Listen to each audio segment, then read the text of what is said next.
अस्सलाम वालेकुम, मैं हूं हबीब अकरम और आप देख रहे हैं प्रोग्राम नुक्ता नज़र। आज के प्रोग्राम का रनडाउन कुछ इस तरह है कि वज़ीर आज़म का 9-0 का दौरा, जहां उन पर फूलों की पत्तियां बरसाई गई और इस मौके पर MKM के कायद कहते हैं कि दोहरी शहरियत के बारे में कानून साजी की जाए, ख़ास इसके लिए दस्तूर में तरमीम ही क्यों ना करनी पड़े।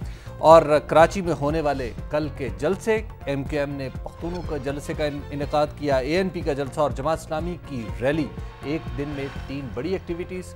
और इसके साथ इमरान खान का हैदराबाद में जलसा और सिंध में सियासी सरगर्मियाँ। सवाल ये है कि क्या इमरान खान सिंध से कुछ हासिल कर पाएंगे? और वज़ीर आज़म कहते हैं कि वो भी यूसुफ रज़ा गिलानी जैसे ही हैं और स्विस अदालतों को ख़त लिखने पर पार्टी का मौक़िफ़ बिल्कुल वाज़ेह है। और बिस्र में मोहम्मद मोरसी आखिरकार सदर मुंतखब हो गए, बल्कि उन्हें सदर तस्लीम कर लिया गया। इस तमाम रनडाउन पर गुफ्तगू करने के लिए हमारे साथ मौजूद हैं मुजीबुर रहमान शामी साहब। अस्सलाम वालेकुम सर। वालेकुम अस्सलाम सर, आज वज़ीर आज़म गए और फूलों की पत्तियों की बरसात में गए, और वहाँ पर जब पहले फूलों की पत्तियों की बरसात हुई थी तो उस वक्त गाड़ी के अंदर यूसुफ रज़ा गिलानी मौजूद थे, आज राजा परवेज़ अशरफ साहब थे। तो गाड़ी तो नहीं बदली ना, गाड़ी वाला बदला है जी, लेकिन अंजाम नहीं। पत्तियां तो गाड़ी के लिए थी ना। जो भी बैठेगा उस पर पत्तियां आएंगी। ठीक है, बहारो फूल बरसाओ, मेरा महबूब आया है। आज जो उन्होंने दीगर अहम बातें तो कही है वो भी मैं आपसे पूछता हूँ, लेकिन एक बात उन्होंने बड़ी हमारे प्रोग्राम का जिक्र करके कहा है। उन्होंने कहा जी कि हम जो नजूमियों को ले लेते हैं, वो परवेज़, बार बार परवेज़ का नाम और इस तरह की चीज़ें, वो उन्होंने थोड़ा माइंड किया। अल्ताफ़ हुसैन साहब ने नहीं, अल्ताफ़ हुसैन साहब ने क्यों माइंड करना था, ये तो एक असलूब है उनका गुफ्तगू का।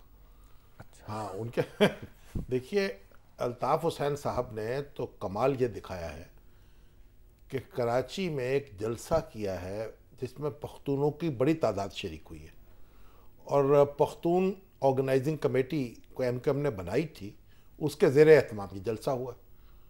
और जो उन्होंने गुफ्तगू की है उसमें ये कहा है कि ये जो ठेले वाले, रिक्शे वाले, ये होटल वाले, ये जो सारे लोग हैं पख्तून, इनके कारोबार की हिफाजत करें उर्दू स्पीकिंग हजरात, और इनकी ट्रांसपोर्ट की हिफाजत करें, कोई उसको आग ना लगाने पाए।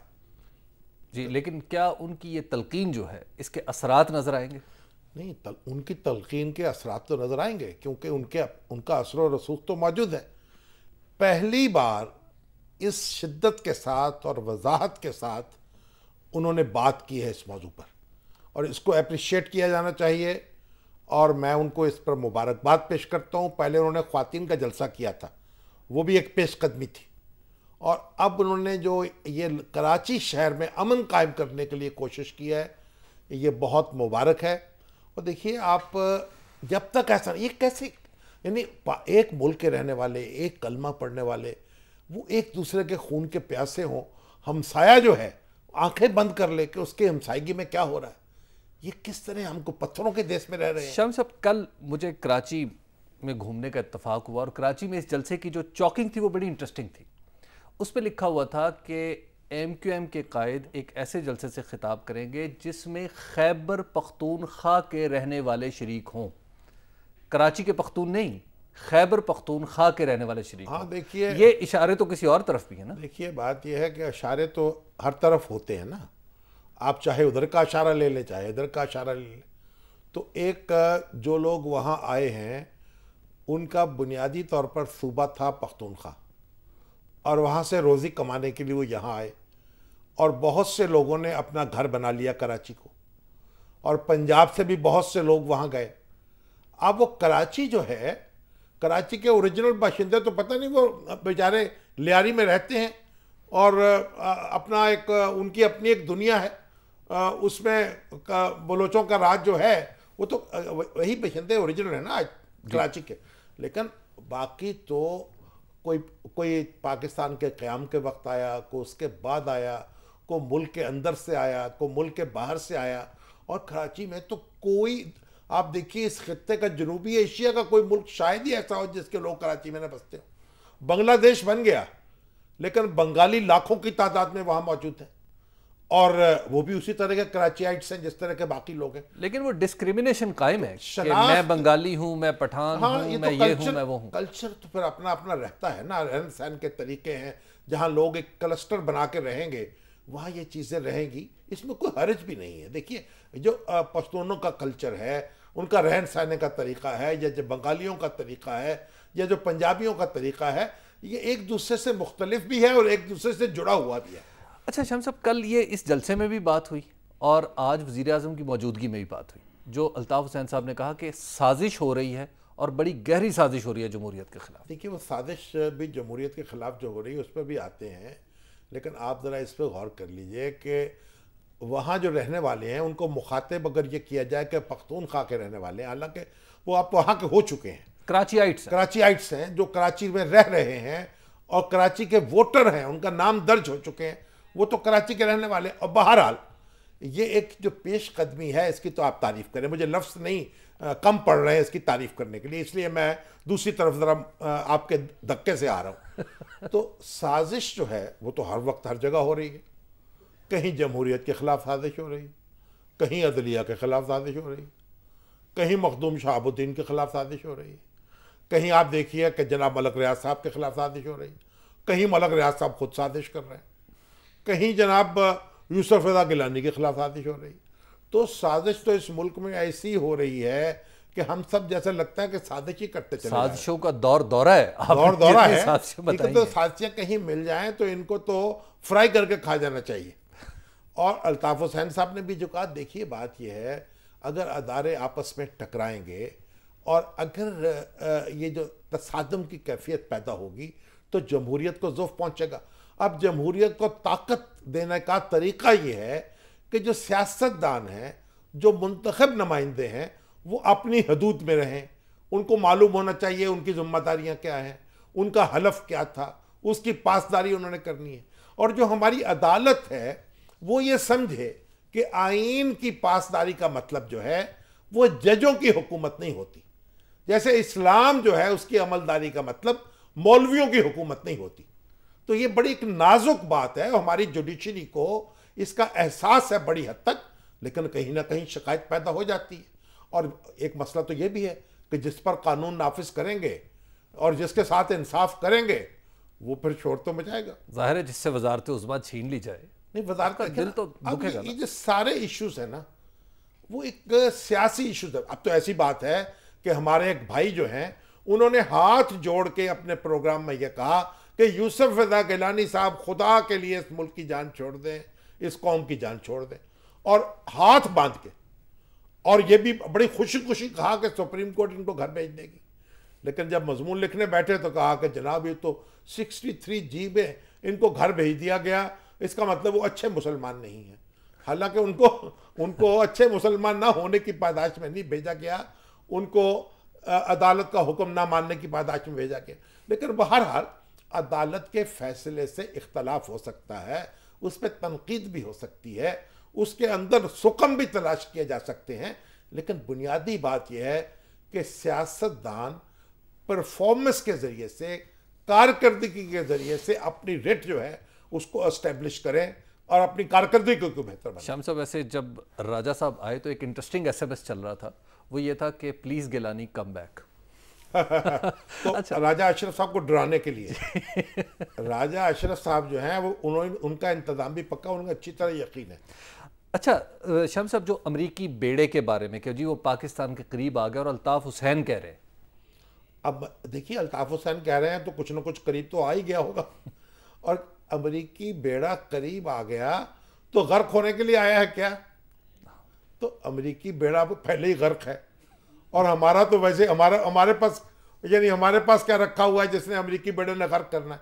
बात यह है कि अल्ताफ़ हुसैन साहब देखें एक सियासी लीडर है ना, तो कुछ ज़ोरे बयान भी तो होता है और कुछ जोशे बयान भी होता है, तो खताबत का लहजा भी अपना है, लेकिन जो बात वो कह रहे हैं उस तरफ तवज्जो देने की ज़रूरत है। यानी जमहूरियत इस मुल्क में चलनी चाहिए, अदारों को अपनी हदूद में काम करना चाहिए, और मुख्तलिफ जो असबियतें हैं उनको ख़त्म करना चाहिए। मुहाजिर हो, पंजाबी हो, पठान हो, एक दूसरे का खून जो है सब उसे अपना खून समझे, उसका रंग एक है, खून तो हर इंसान का जो है वो एक जैसा है। और ये कैसा ये पाकिस्तान हम सब ने मिलकर बनाया था और मिलकर इसकी हिफाजत करेंगे और कर भी रहे हैं। शाम साहब, एक ब्रेक का वक्त है और ब्रेक के बाद मैंने आपसे पूछा वो दोहरी शहरियत वाली बात रहेगी कि जिसके लिए उन्होंने वज़ीर आज़म को हदायत भी किया कि खा दस्तूर में तरमीम करना पड़े, कुछ करें। अभी वक्त हुआ है एक ब्रेक का, आप देखते रहिए नुक्ता नज़र।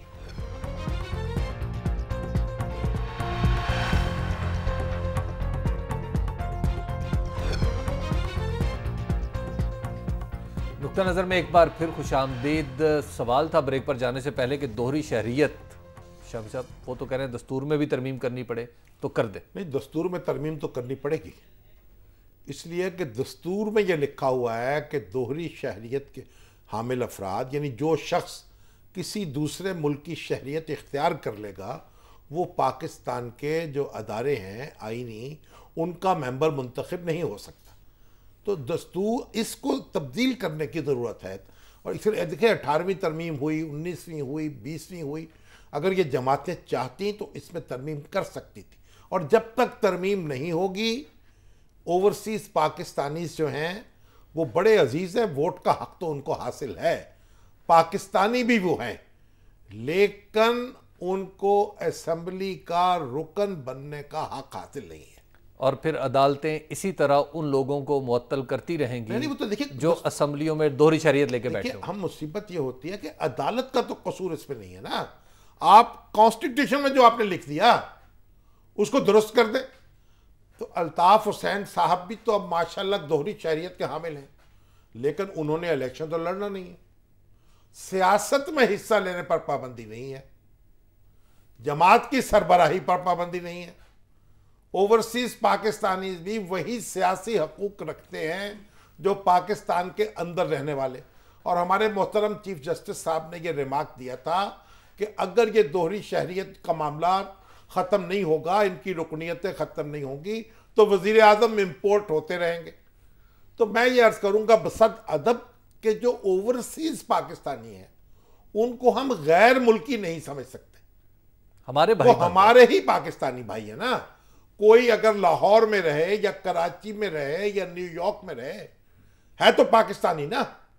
तो और अब जैसे अमरीकी है, एक अमरीकी शहरी यहाँ आता है पाकिस्तान में और यहाँ उसके बच्चा पैदा हो जाता है, तो बच्चा भी उसी तरह का अमरीकी है जिस तरह का बाप अमरीकी है।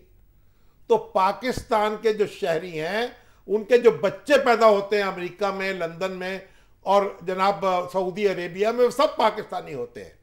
पाकिस्तानी होने में कोई कलाम नहीं है। हाँ, अब आप उनको असेंबली, अभी तो हमने वोट का हक दे दिया, अब वोट का हक भी कैसे दिया ये तो दूसरी कहानी है। ऐसे एक्सरसाइज कैसे होगा, क्योंकि कॉन्स्टिट्यूएंसी पॉलिटिक्स है। हमारे यहाँ बहुत से काम होते हैं बगैर सोचे समझे। अब वहाँ आप वोट का हक इस्तेमाल जो यहाँ आता था तो करता था, वहाँ कैसे इस्तेमाल करेंगे? संदूकचियाँ कहाँ रखवाएंगे? फिर हर हल्के का अलग अलग वहाँ मसला होगा इलेक्शन का। फिर जब उसमें वोट डालेंगे यहाँ शोर मचाएंगे कि जनाब वहाँ से वोट आए और हमें हरवा दिया, हमें जितवा दिया। इसके अलावा ये बात दुरुस्त है, अगर अल्ताफ हुसैन साहब ये चाहते हैं तो बिल्कुल दुरुस्त चाहते हैं और तरमीम होनी चाहिए दस्तूर में, और कर दीजिए अगर मेजॉरिटी आपके पास है। शम्स साहब, कल एएनपी का भी जलसा हुआ। नहीं, कराची में तो जलसे ही कल जलसा था, एएनपी का जलसा था, जमात इस्लामी का, एएनपी का भी बड़ा जलसा था। एएनपी को भी तो पख्तूनों को संभालना है ना। एएनपी तो पख्तूनों की हजारादार अपने आप को समझती है। कल वहां पर भी अदम तशद्दुद की बात हो रही थी। हाँ, अदम देखिए, वो तो गांधी जी का फलसफा था अदम तशद्दुद का, और अब्दुल गफ्फार खान साहब उनको सरहदी गांधी कहते थे। तो वो भी यानी अदम तशद्दुद पर यकीन रखते थे, लेकिन अदम तशद्दुद ये है कि आप वायलेंस नहीं करेंगे। अभी जो वहाँ एक तहरीकें चल रही हैं ना पश्तूनख्वा में, अफगानिस्तान में, ये तशद्दुद की तहरीकें हैं, ये अदम तशद्दुद की तहरीकें नहीं है। तो बहरहाल उन्होंने कहा कि कराची में रहने वाले तमाम पख्तून जो हैं उनको भी बराबर के हकूक दिए जाएं। कराची पोर्ट ट्रस्ट में और दूसरे अदारों में वो मजदूरी करते हैं, उनका खून पसीना उसमें लगा हुआ है, और उनके साथ वहाँ बराबरी का सलूक होना चाहिए, उनके लिए भी दरवाजे खुले होने चाहिए, इसमें भी दो राय नहीं हो सकती। और फिर एक जलसा जमात इस्लामी का है, सैयद मुनव्वर हसन साहब, वो भी माशाल्लाह बड़े जनाब जोरदार मुकर्रर हैं।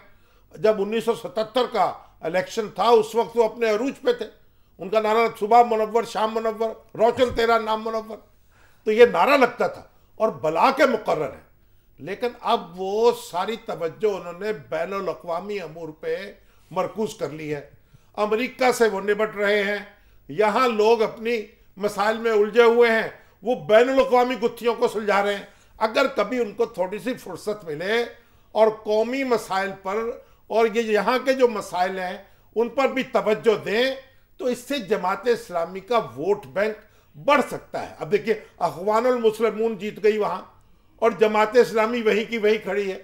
तो ना दुनिया में क्या ना कोई कुछ हुआ, लोगों ने कितनी दूर बस्तियां बसा ली, कहाँ कहाँ पहुंच गए, कोई चांद पे, कोई मरीख पे, और जमात इस्लामी अभी तक जो है यहाँ खड़ी है, लेकिन बातें वो नेटो सप्लाई का मसला हल हो जाए तो उसके बाद मकामी मसाइल की तरफ मसला भी हल हो जाएगा जब जमात इस्लामी की और जमीयतुल उलमा इस्लाम की हुकूमत थी। शम्स साहब, वैसे कराची जैसे शहर में जलसे इतने बड़े बड़े, ये वहाँ की इकोनॉमी भी तो कुछ होगी ना। सूबा सरहद जो है, सूबा पख्तूनख्वा जी, इसमें हुकूमत थी ना एमएमए की, उस वक्त नेटो सप्लाई जारी थी और पीक में थी लड़ाई।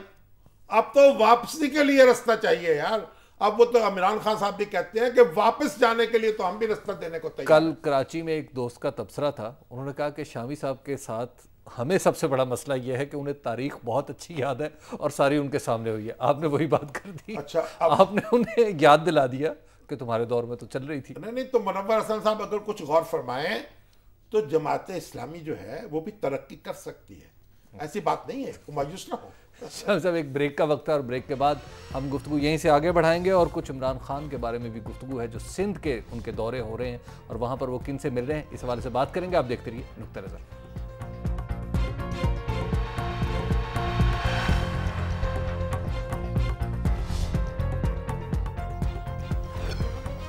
नुक्ता नज़र में एक बार फिर खुशामदीद बात हो रही थी इमरान खान के हवाले से। सर, वहाँ पर हैदराबाद में जो जलसा था इमरान खान साहब का, वो भी बड़ा जलसा था। आपने देखा?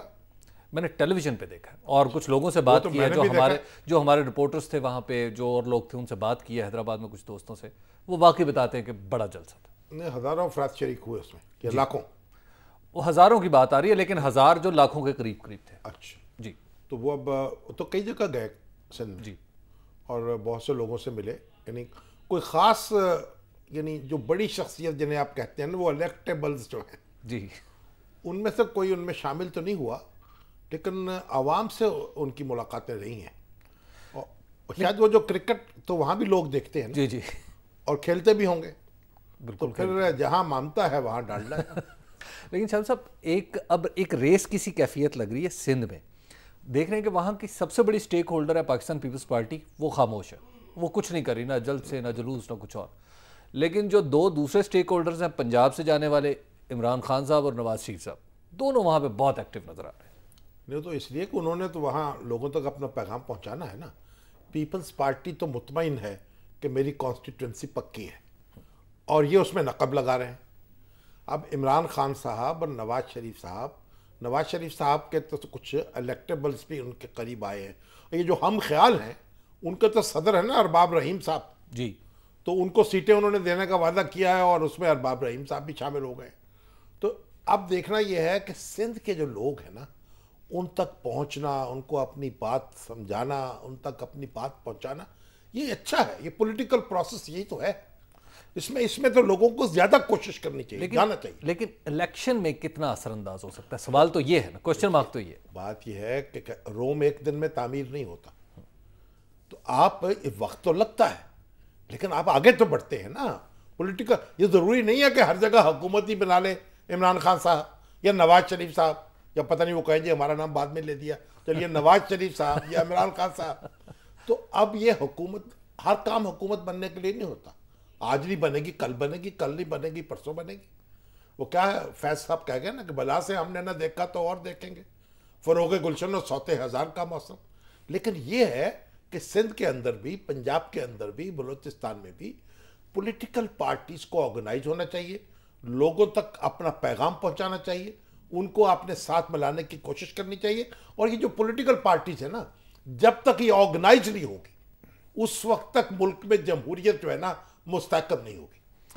शाम साहब, एक मौजू बड़ा अहम जो हमने 2-3 प्रोग्राम्स में डिस्कस किया और लोगों ने बड़ा पसंद किया, जिसमें बहुत ज़्यादा फीडबैक, वो मिस्र का, कि मिस्र के सदर जो है, पहले तो उनके नाम का दुरुस्त तलफ़ुज़ बता दें। ये मोहम्मद मोरसी।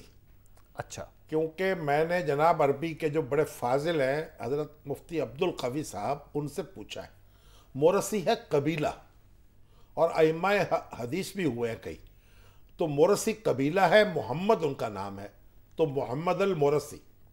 अच्छा। अब ये हैं इंजीनियर, डॉक्टर, यानी पीएचडी इन इंजीनियरिंग, अमेरिका से, और टीचर थे यूनिवर्सिटी के, अमेरिका में भी और मिस्र में भी।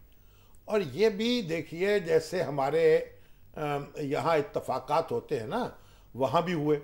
जो अखवानुल मुस्लिमीन के असल जो थे ना उम्मीदवार, खैरात तो शातर, वो उनको डिस्क्वालीफाई कर दिया गया। वो अभी अजीब व गरीब कवानीन बनाए। उन्होंने कहा जब 10 इलेक्शन की तारीख से पहले 6 साल के अंदर, यानी पहले 6 साल के अंदर अगर कोई जेल में नहीं गया होगा तो वो उम्मीदवार बन सकता है। मतलब बहुत से लोग तो वैसे ही तो फारिग वो हो जो गए। खैरात थे असल, वो उसकी नज़र हो गए, और इनको तो कवरिंग कैंडिडेट के तौर पर रखा गया था। और जब मालूम का भाई ये तो, इनमें तो करिश्मा नहीं है, ये तो लोगों को अपने साथ नहीं मिला सकेंगे। अगर वो असल उम्मीदवार होते तो ज़्यादा वोट लेते, लेकिन क्योंकि अखवानुल मुस्लिमीन की ताकत है, तंजीम है, उन्होंने मोबिलाइज किया और ये जीत गए। अब जीते जो है, आज जो अहमद शफीक साहब हैं, उनका भी सुन लीजिए। उनको जो पार्लियामेंट थी ना इनकी, जिसे डिसमिस कर दिया हमारी ये फौजी जनता ने, वहाँ उसने एक कानून बना दिया कि जो हुस्नी मुबारक के मुतवस्सिलीन हैं वो इलेक्शन में हिस्सा नहीं ले सकते। ये उसके साथ वजीर आजम थे, ये भी बाहर हो गए। जर्नैल है वैसे फौज के, ये भी बाहर हो गए। लेकिन बाद में अदालत ने उस पार्लिमानी कानून को ख़त्म कर दिया। जर्नैल बड़ी मुश्किल से सियासत से बाहर जर्नैल भी बड़ी मुश्किल से बाहर में जाते हैं, और सियासतदान बड़ी मुश्किल से अंदर आते हैं। और जब अंदर आते हैं तो फिर कोशिश शुरू कर देते हैं कि बाहर चले जाए। वो मौलाना मोहम्मद अली जौहर का शायद मकूला है मौलाना जफर अली खान के बारे में, कि मौलाना जफर अली खान जो, उन्होंने कहा जफर अली खान जो है ये रातों रात किला बना सकता है, लेकिन अगर ये किला बना ले जब, तो बाहर निकाल लेना इसको, क्योंकि शाम तक ढा भी दे। तो बुजुर्गों की अपनी छेड़छाड़ होती थी। तो अब बात यह है कि हमारे जो मुर्सी साहब हैं, अब वो 1% या 1.5% की मेजोरिटी है उनकी, अहमद शफीक में। यानी अगर असल साहब होते तो वो ज्यादा हो जाता। मगर आप इससे आप ये भी देखिए कि सोसाइटी जो है वो पोलराइज्ड कितनी है, क्योंकि ये जो सेकुलर अनासर हैं, जो मजहब से सियासत को अलग रखना चाहते हैं, उनकी भी अपनी एक ताकत है। और फिर जो देखिए हुस्नी मुबारक हैं, उससे पहले अनवर सादात थे, उससे पहले जमाल अब्दुल नासिर थे, तो उनके साथ उन्हीं की पार्टी चली आ रही ना। 1 पार्टी डिक्टेटरशिप थी वहाँ, और उम्मीदवार खड़ा नहीं हो सकता था कोई सदर के मुकाबले में। बिला मुकाबला जीतता था, रेफरेंडम होता था वहाँ, सदारती इंतखाब नहीं होता था। अब मुझे ये समझ में नहीं आता था कि ये रेफरेंडम में 90%, 99% वोट कैसे पड़ जाते हैं। और जब पढ़ते हैं, कुछ ना कुछ तो पढ़ते होंगे तो ऐलान होता है ना। जब फिर जनरल ज़ियाउल हक का रेफरेंडम मैंने देखा, और फिर परवेज मुशर्रफ का देखा, तो फिर मुझे समझ में आया कि रेफरेंडम में वोट डाले बगैर संदूक चीजों से कैसे निकाले जा सकते हैं। तो वहां भी क्यों कोई चैलेंज करने वाला होता नहीं ना। आम इंतखाब में तो पोलिंग एजेंट एक उम्मीदवार का होता है, दूसरे उम्मीदवार का होता है, वो एक दूसरे की निगरानी करते हैं। यहां कोई उम्मीदवार एक ही होता है, निगरानी करने वाला कोई नहीं है, सरकारी अफसर मौजूद है, टप्पे लगा के अंदर डाल रहे हैं। तो लिहाजा ना वोटर की जरूरत है, ना पोलिंग किसी एजेंट की जरूरत है, ना कतार की, ना शुमार की। तो अब ये जो सारे लोग हैं, पहली बार मिस्र में इंतखाब हुआ है सदर का, और पहले बाकायदा मुंतखब सदर जो है मोहम्मद अल मुर्सी है। अब उनका चैलेंज है, वहां एक प्रोपेगेंडा है कि क्रिश्चियंस का क्या बनेगा, ये औरतों का क्या बनेगा। और वो कहते हैं जनाब ये सारे जो हैं, हमें इनका तहफ़्फ़ुज़ है, हमें इनका एहसास है, मैं सबको साथ लेके चलना चाहता हूँ, सबका सदर हूँ। और हमारे उन्होंने जॉन कैरी ने कहा भी है, जो सेनेट की फॉरेन रिलेशंस कमेटी के सदर हैं, उन्होंने कहा भाई मैं 2 मुलाकातें करके आया हूं उनसे मुफस्सल। इसके बाद ही गोया पहले तस्लीम किया गया है पहले। और उन्होंने कहा अब हमें ये जमहूरियत को तस्लीम करना चाहिए। तो ये जो एक आप समझे मिस्र में जो सबसे बड़ी सियासी जमात थी, और 60-65 साल से चली आ रही थी, जिसकी जनाब हसनुल बन्ना ने जिसकी बुनियाद रखी, जो मुर्शद आम थे पहले।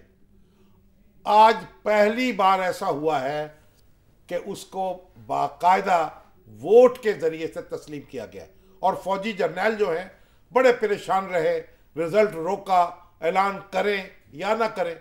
फिर यह नतीजा निकाला, भाई अगर इस ऐलान को रोकेंगे तो मुल्क में जो तूफान मचेगा उसे रोका नहीं जा सकेगा। शाम साहब, एक ब्रेक का वक्त हो गया और ब्रेक के बाद हम आपके सवालात भी लेंगे। 0423636810 पर आप हमें कॉल कर सकते हैं। इसके अलावा फेसबुक पर भी आप नुक्ता नज़र के पेज पर जाकर सवाल अपना पोस्ट कर सकते हैं, जो शामी साहब को से पूछा जाएगा, उनका नुक्ता नज़र मालूम किया जाएगा। आप देखते रहिए नुक्ता नज़र।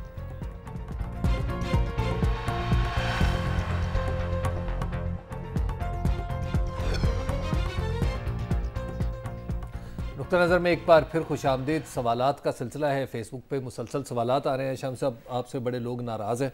क्यों? और मोहम्मद ताहिर सिद्दीक साहब हैं, ये शरूरा कोई जगह है सऊदी अरब से। अच्छा। और इन्होंने ये कहा है कि शामी साहब, जितना वक्त आपने अल्ताफ़ हुसैन को दिया, इतना वक्त सैयद मुनव्वर हसन को क्यों नहीं दिया? और उन्होंने ढेर सारे सवालिया निशान लगाए हैं ताकि सवाल की अहमियत वाज़े कर सकें। इनको पहले तो पता होना चाहिए, जलसा देखा है दोनों का। अल्ताफ़ हुसैन साहब का जलसा देख लें, मुनव्वर हसन साहब का जलसा देख लें, और फिर फैसला करें उसे कितना वक्त मिलना चाहिए तो उनको कितना वक्त मिलना चाहिए। अच्छा, आपने लोगों का तनासुब मद्देनजर नहीं, एक बात तो ये, और दूसरी बात यह कि अल्ताफ़ हुसैन साहब ने जो बात कही है वो एक नई बात थी और उसको अप्रिशिएट किया जाना चाहिए था। और मुनव्वर हसन साहब ने जो कुछ फरमाया है वो गुज़श्ता 100 जलसों में मैं सुन चुका हूँ, ये भी एक वजह है। इसलिए अब शुरूरत तक मेरी बात पहुंच गई। जी बिल्कुल पहुंच चुकी है, और मेरा ख्याल है कि इन्हें मशवरा देना चाहिए कि आप अपने कायद से भी जरा रब्ता कर लें। बस ठीक है, उनका अपना ख्याल है, वो अपनी जगह पसंद है। एक और नाराजगी का इजहार। अच्छा, वो क्या है? वो है जी, कामरान तारिक साहब हैं, ये बहुत डिसअपॉइंट है। अच्छा जी, और ये ख़ास तौर पर आपसे, उसकी वजह यह है कि आप, उन्हें लग रहा है कि आप इजाज़त दे रहे हैं दोहरी शरीयत रखने वालों को कि वो आएँ और मुल्क का बेड़ा गर्क कर दें। तो मुल्क का बेड़ा गर्क करने का हक कमी ले रखा है, टेका उठा रखा है, जो इल्क के अंदर रहते। मेरा ख्याल है हम काफ़ी हैं, दोहरी शरीयत वालों को तो ये हक नहीं। देखिए, जितने ये हमारे जितने मसाइल बहुत सारे पैदा हो रहे हैं इस वक्त, वो सारे अकहरी शरीयत ने पैदा की है। ये यूसुफ रज़ा गिलानी साहब की दोहरी शरीयत थी नहीं, तो ठीक है ना, और उनके हाली मवालियों की दोहरी शरीयत थी। ये रेंटल पावर सारी ये दोहरी शरीयत की वजह से हुआ है। बात यह है कि दोहरी शरीयत का हक तो हासिल है बरतानिया के, ऑस्ट्रेलिया के, कनाडा के, और किसी न किसी हद तक अमेरिका के भी रहने वाले, और पाकिस्तान के रहने वाले यक वक्त शहरी बन सकते हैं दो मुल्कों के। बरतानिया में भी लॉर्ड नज़ीर साहब और दूसरे लोग पाकिस्तान के शहरी भी हैं और बरतानिया के शहरी भी हैं, वहाँ लॉर्ड भी हैं। लेकिन लॉर्ड नज़ीर साहब अगर यहाँ से MNA हो जाएं तो फिर क्या बनेगा? बड़ी बिस्मिल्लाह आए। देखे, बात ये, इसलिए दोहरी शहरियत ये नहीं है, वो तो रहेगी।